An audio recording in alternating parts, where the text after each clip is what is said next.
untuk mengetahui resistivitas dari suatu batuan. Kemudian nilai resistivitas tersebut dibandingkan dengan yang ada di jurnal internasional untuk mengetahui. Praktikum ini adalah yang pertama, setiap praktikan diminta untuk memilih 3 contoh batuan padat untuk ditentukan resistivitas listriknya. Kemudian praktikan menempatkan contoh batuan tersebut pada dudukan masing-masing, yang kemudian dilakukan ukuran terhadap panjang dan luas permukaannya menggunakan jangka sorong yang dilakukan sebanyak 3 kali. Lalu, untuk pengukuran resistivitas dilakukan dengan menjalarkan arus listrik DC pada contoh batuan untuk menentukan besarnya arus listrik serta tegangan yang dihasilkan. Dari kedua nilai tersebut dapat diperoleh R atau hambatan dari setiap contoh batuan. Selanjutnya, dengan menggunakan hukum Poinlet, resistivitas listrik batuan dapat ditentukan dengan rumus resistivitas listrik atau Rho sama dengan resistansi atau hambatan dikali dengan luas permukaan dibagi dengan panjang dari contoh batuan. Mengolah data yang ada pada praktikum kali ini dengan menggunakan flowchart. Yang pertama ada mulai, yaitu mulai mengolah data pada praktikum kali ini dengan menginput data berupa diameter, tinggi, jarak elektroda, tegangan, arus, dan juga resistansi.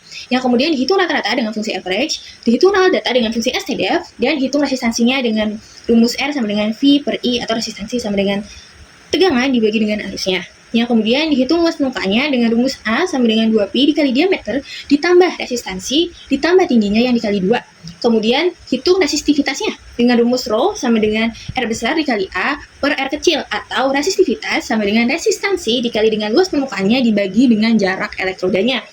Yang kemudian data tersebut disimpan dan ditampilkan sebagai hasil dari pengolahan data pada praktikum kali ini dan kemudian pengolahan.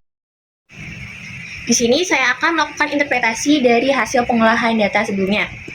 Berdasarkan data resistivitas yang telah diperoleh, nilai resistivitas rata-rata untuk 3 sampel batuan adalah 1,02 ohm untuk sampel I7, 4,69 ohm untuk sampel I6, dan 5,69 ohm untuk sampel I9. Untuk sampel I7 sendiri, nilai resistivitas sebesar 1,02 ohm memungkinkan bahwa sampel I7 ini merupakan lempung basah atau tanah jenuh air.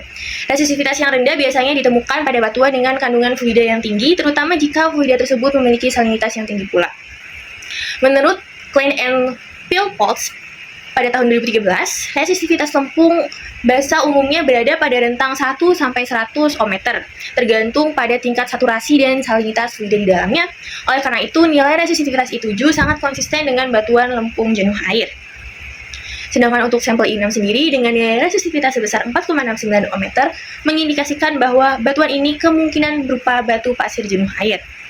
Batu pasir dikenal memiliki porositas yang tinggi yang memungkinkan air untuk mengisi pori-porinya. Resistivitas batu pasir dapat bervariasi tergantung pada faktor-faktor seperti ukuran butir, tingkat konektivitasnya dari setiap pori yang ada pada batuan, dan sifat fluida yang mengisi pori-porinya. Menurut hukum Archie dari tahun 1942, resistivitas batuan sedimen dipengaruhi oleh saturasi airnya. Resistivitas batu pasir jenuh air ini biasanya berkisar antara 1-10 ohm dengan kondisi air tawar atau salinitas yang rendah. Karena itu, resistivitas sebesar 4,69 ohm ini menunjukkan bahwa sampel I6 mungkin merupakan batu pasir yang memiliki porositas sedang dengan fluida yang tidak terlalu konduktif. Untuk sampel I9 sendiri dengan resistivitas 5,69 ohm ini berada pada rentang resistivitas batu pasir atau batu kapur jenuh air.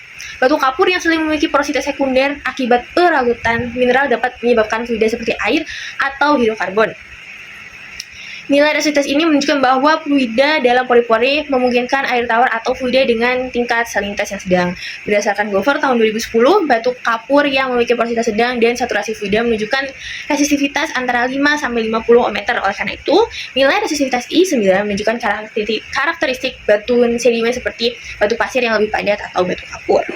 Jadi yaitu yang pertama, nilai resistivitas I7 itu sebesar 1,02 ohm, I6 itu sebesar 4,69 ohm, dan I9 itu 5,69 ohm, di mana sampel I7 ini merupakan resistivitas rendah, I6 yaitu resistivitas menengah, dan I9 itu resistivitas yang lebih tinggi. Dan faktor-faktor yang seperti porositas, saturasi fluida, salinitas fluida, kandungan mineral, dan konektivitas pori sangat mempengaruhi nilai resistivitas dari suatu batuan. Metode resistivitas listrik seperti yang digunakan dalam praktikum ini terbukti efektif untuk mengindikasikan sifat fisik dan potensi penyimpanan fluida dalam batuan.